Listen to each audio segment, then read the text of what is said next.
So in this episode today, we're going to talk about consistency, like the training we just had yesterday, and how to get consistency into your game, but also how to make the best of difficult conditions and playing the best matches, really. Yeah, we swapped the hardback chairs and sofas. Yeah, it's comfortable. I like it.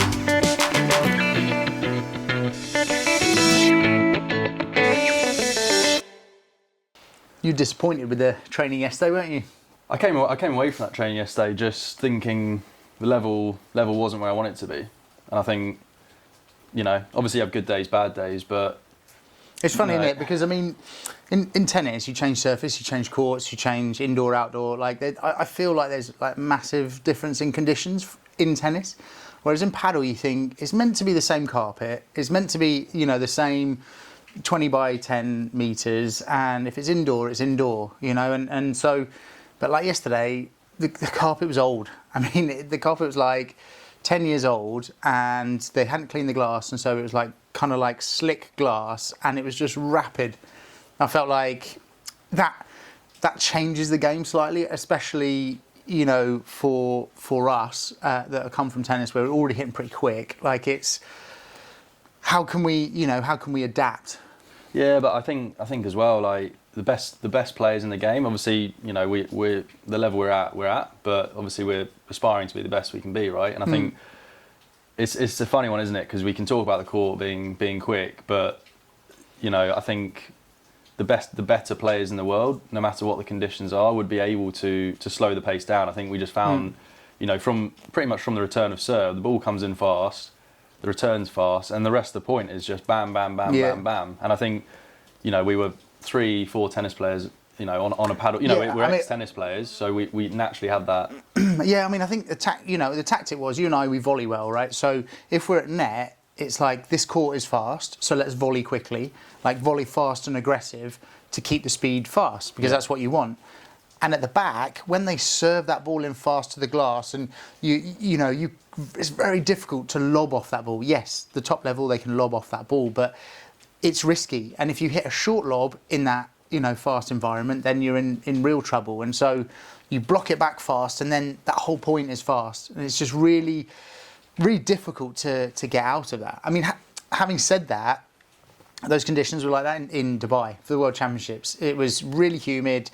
The ground was kind of slightly, there was moisture on the surface, and the glass had moisture on. So it was kind of the same. Obviously, it was outdoor and it was warmer, etc. But all of the teams struggled. All of them. I say all with the exception of two, right?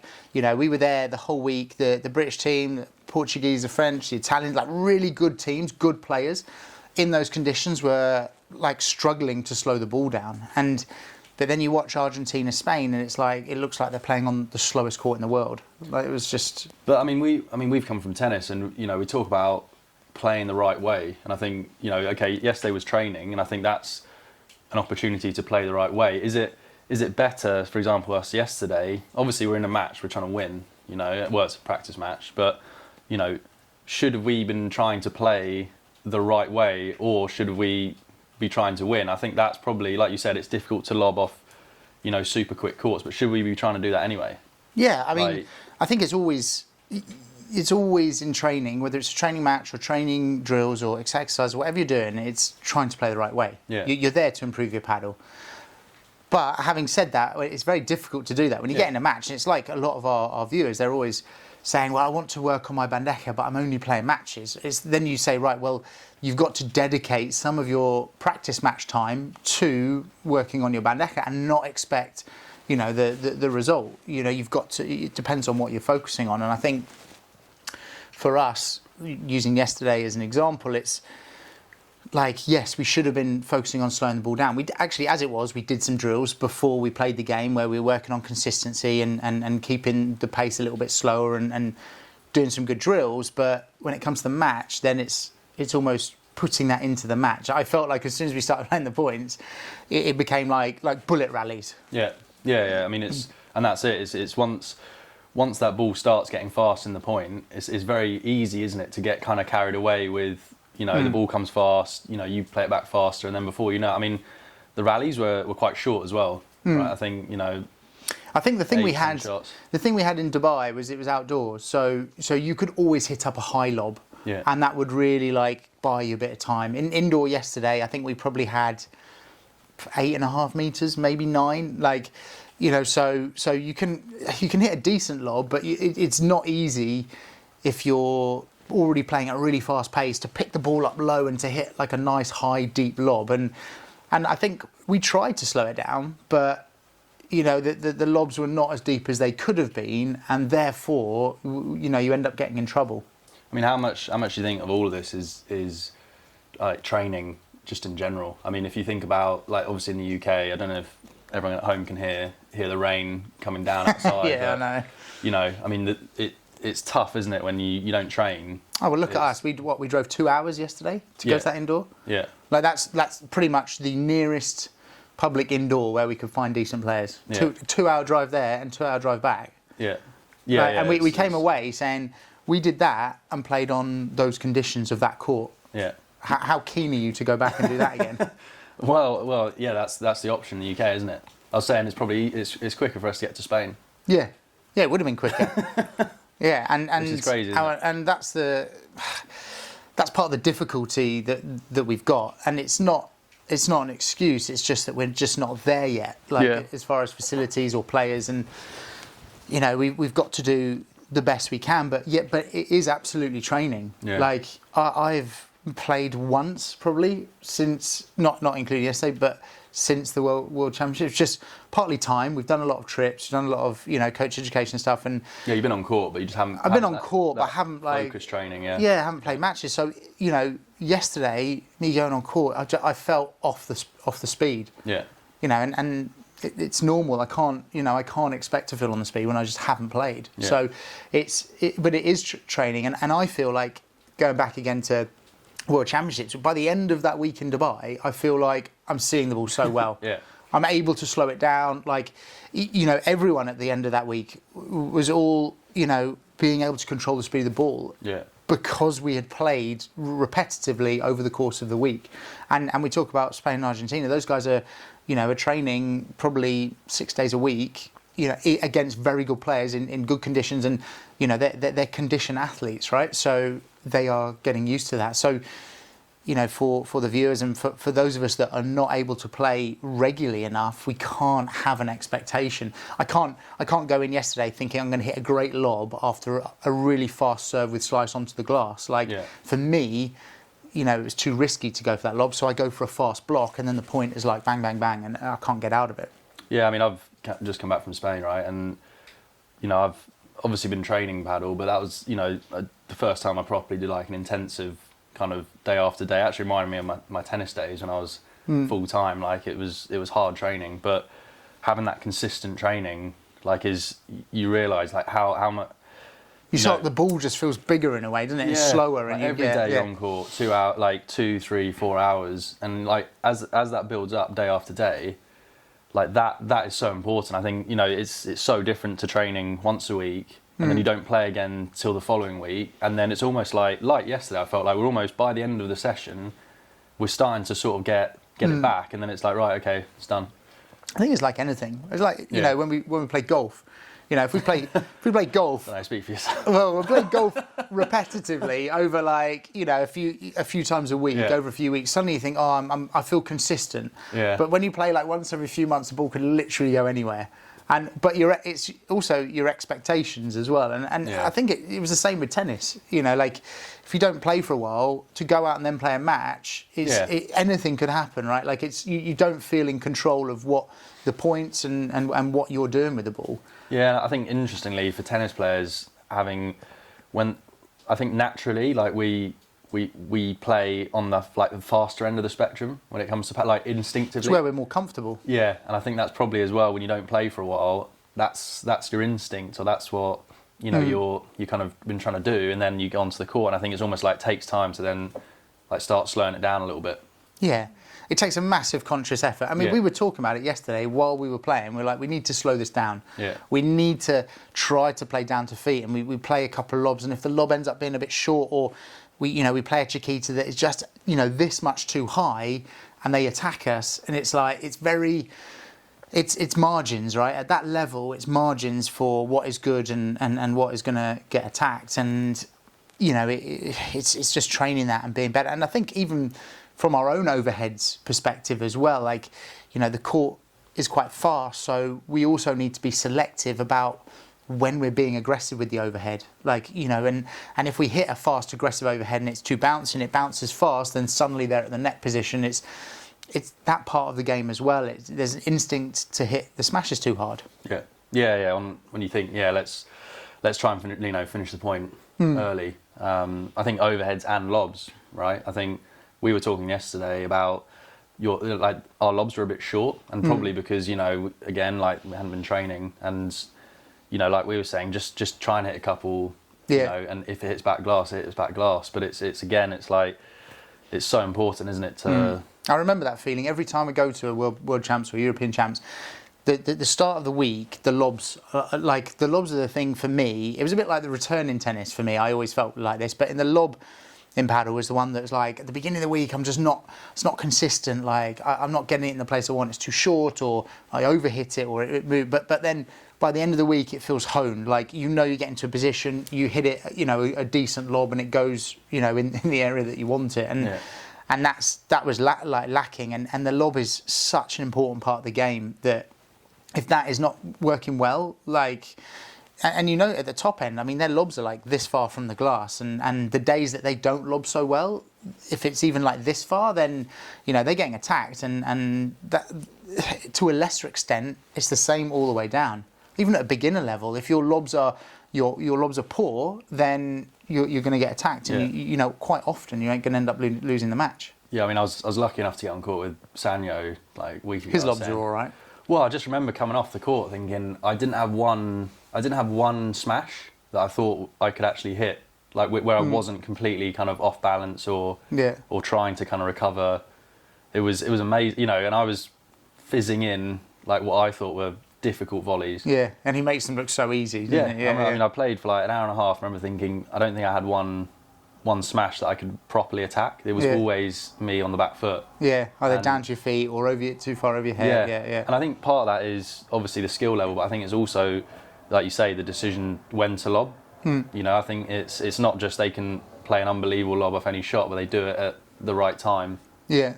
So that they're not doing it off a ridiculous shot. They're doing it when it counts. Yeah, and there's just a kind of anticipation, isn't it? They play one ball to you, like maybe down to your feet with a Chiquita, and they are expecting, you know, one or two options that come from that, and they're already there for those next options to hit that lob, you know. And it's often there's a similarity, you know, between chess and paddle, and it is a bit like that. They're making a move because they know that there's certain options from that they are then going to hit the next ball, and you know, I've been in those trainings before, you're constantly on the back foot. Yeah. And it's really, like, frustrating because you're like, how do I get myself out of this? And it's almost like when you watch the World Padel Tour, you know, at that top level, we're talking Sanyo and these guys, it's, you know, they are, I mean, they're so physically fast and fit, and the anticipation is so good. They're moving into positions, you know, before the opponent's hitting the ball. It's the only way that they can kind of keep up with each other in a way. Yeah, I mean, I think that's right. It's the anticipation and it's just understanding the game. Obviously, like, Sanyo's hands are unbelievable, and his timings, you know, but I think that was the one thing as well, is that the anticipation and knowing where to be in the court. Like, he just, at no point was he ever out of position, because he just read the game so well. Yeah, I mean, you play with a few other World Padel Tour players, like lower ones, like the guys in Preva and Pre-Preva and stuff, and they don't have the hands of Sanyo, and obviously not at that level, but they also, their anticipation is so good. They've played so much paddle, they train so regularly and consistently that they hit consistently, but also their anticipation is good. Like that, and I think that's something that is a big difference between that kind of amateur and the pro level, is that knowing what's going to happen. And they seem so fast, but actually a lot of it is the anticipation. They're moving so much earlier. Yeah, I mean, for the viewers at home, you know, obviously that level, the World Padel Tour level, is going to be difficult to get, you know, that kind of anticipation that those guys have. But, you know, what would you say? How can recreational players develop that? Is it just a case of playing as many matches as you can, or is it you know, a broader understanding of paddle that they need to. I think it's an understanding of the anticipation and how it works. Because if we talk to our players now, they are watching the ball. They're only watching the ball, and so, you know, when the ball goes over to the other side, they're so focused on the ball, they're not watching what their opponent is doing, and you know, we teach this as part of our technical framework, right, to coaches, but you know, they've got to be firstly ready for what's going to, then they read, and when you're like reading what's going to happen, that's all the way from, like, if I'm playing against you, I hit my ball into a certain area and I'm reading my shot because I'm like, okay, now I know in this certain situation you've got a number of options. Then I'm reading your body language to say, right, here's what you could hit from that. And the moment you turn a shoulder or you open your racket face, you know, these are visual cues to what you're going to do. And so I start with, like, you know, I hit the ball into the corner and I start with, right, here's 10 options that you can hit. Okay, now you've turned your shoulder.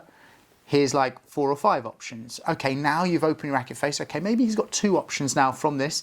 And then you hit the ball, and then I'm reading the flight of the ball, and then I prepare all of my shot. And so by that stage, like, you know, the pros are hitting and narrowing those options down so quickly. It's a bit like returning a serve in pro level tennis. It's like you are reading the angle of that racket face, the way they move with their shoulders to know whether they're going to serve wide or serve tee. And the guys that do really well disguise it until last minute, and then it you know, it's difficult to read. But that's what we're talking about with anticipation. So at a beginner level and a recreational level, I think the key is just to start watching what their opponent is doing, start thinking to themselves, right, okay, they're in this position here, and a lot of it is in the game situation. If you hit, you know, 5-6 balls into the same corner and you are getting the same response, you know, they lob every time it goes past them because they're scooping, for example, then you can start expecting that. Then don't run really close to the net because they're lobbing, and it's that type of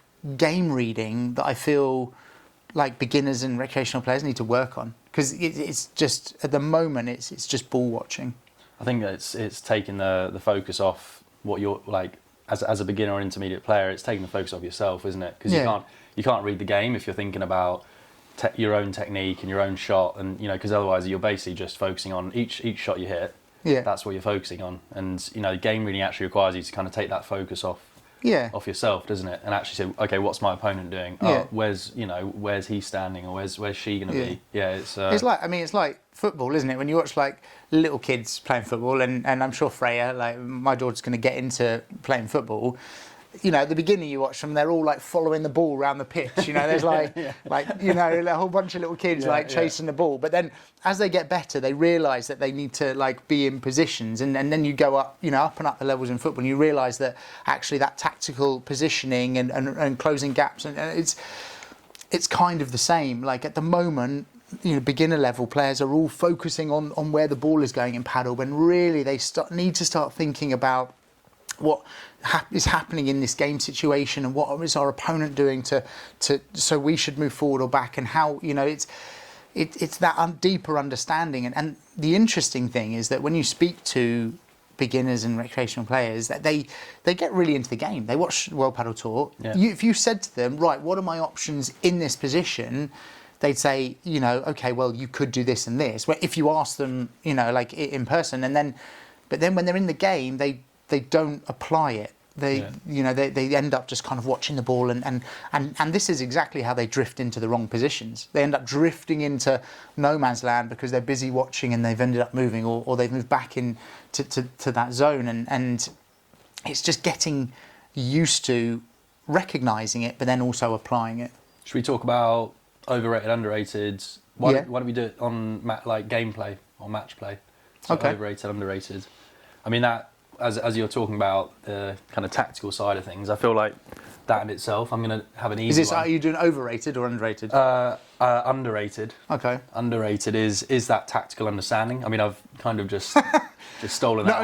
Not only did you steal that, but you also said, let's do underrated, overrated on that. On gameplay. Now I've got a good one. Yeah. So, no, I think underrated definitely is you know, that tactical understanding of the game. I think a lot of people come in thinking that the players with the better shots are going to be the ones that win the match. And I think as you go up the level, you get from beginner to intermediate, you actually start to realise that the shots themselves, are not actually going to be the deciding factor if you win the match or lose the match. Yeah. But I think that sounds like you're overrated as well there then.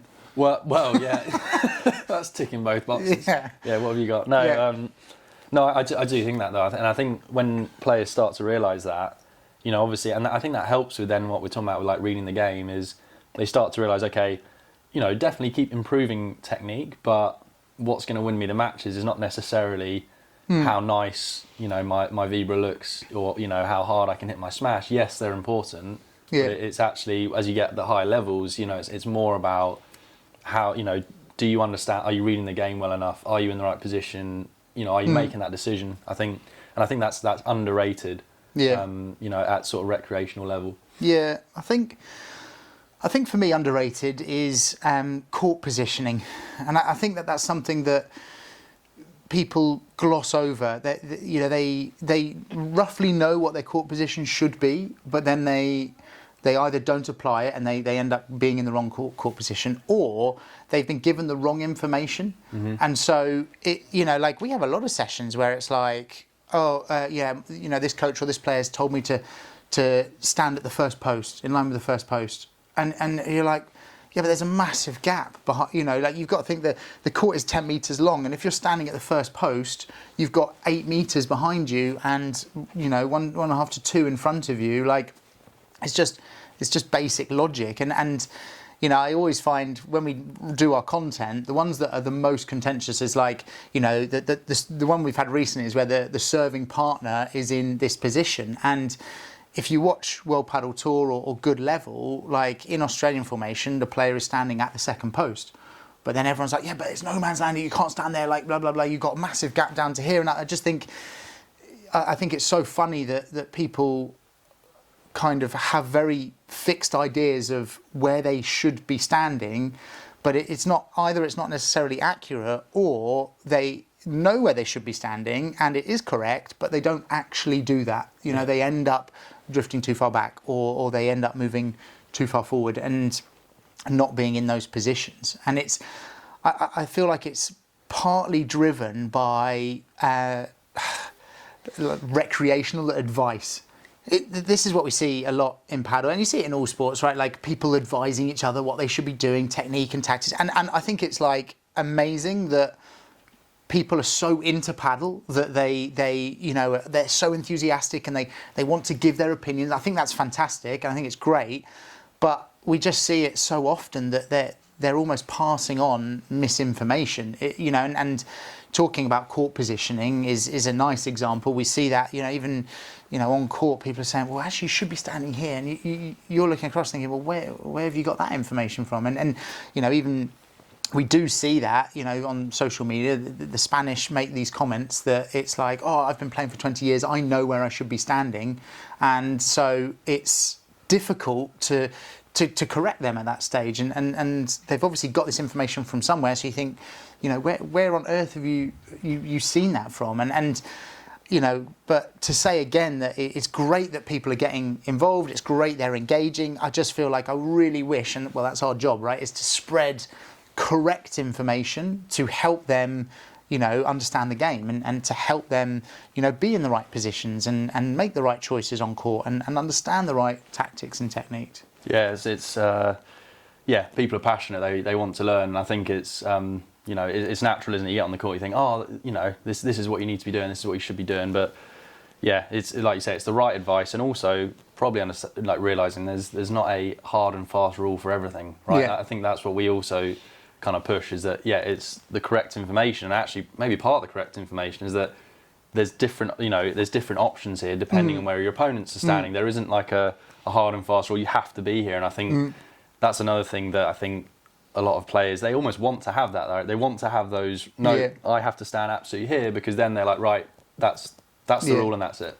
Yeah, and I feel like that's one of the things I really enjoy when people comment on our stuff as well, like, because they're saying, but I thought the technique was this, and then I often end up saying, well, that really depends on where the ball's coming from and the game situation and what level you're at, and we know that the pros are hitting topspin smashes and vibras from behind the service line, but would you recommend that to a beginner? Absolutely not. And so it definitely depends on what you're capable of, really.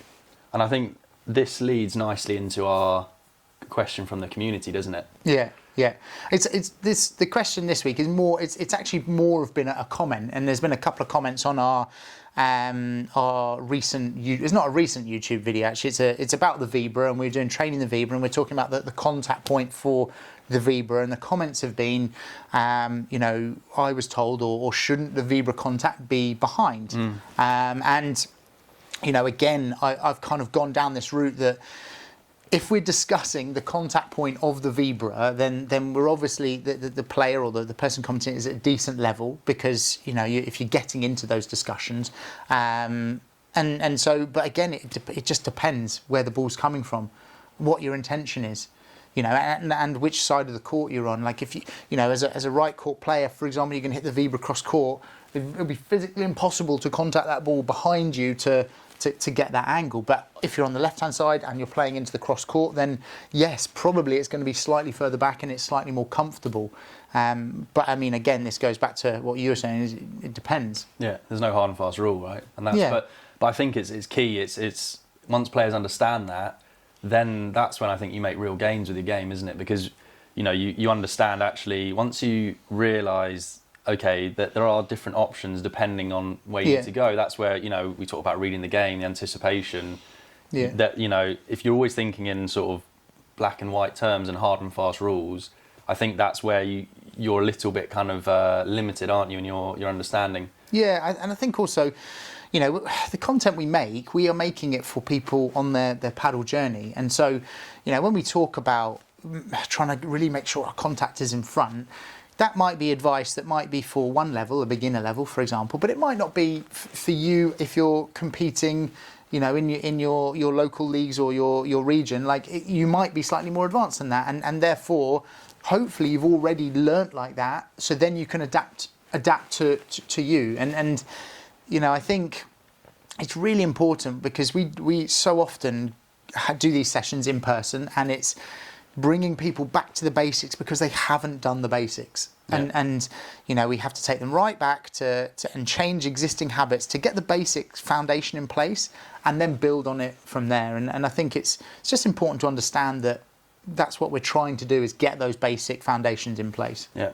We've had a lot of fun, haven't we, with this podcast this year? I think I've enjoyed them. Yeah, it's been great. And also, a lot of it has been driven by what our community have been asking us, right? The questions and what they want to see and hear. So next year with the podcast, we're going to be doing more of these episodes. And if you do have anything you want us to talk about or to discuss, drop them in the comments below. And yeah, if you're watching this on YouTube, put them down in the comments. And if you're listening to this, then write to us on any of our social platforms. And if there's stuff you would like to see or hear, or if there's something about your game specifically that you want to improve, then we're here to help.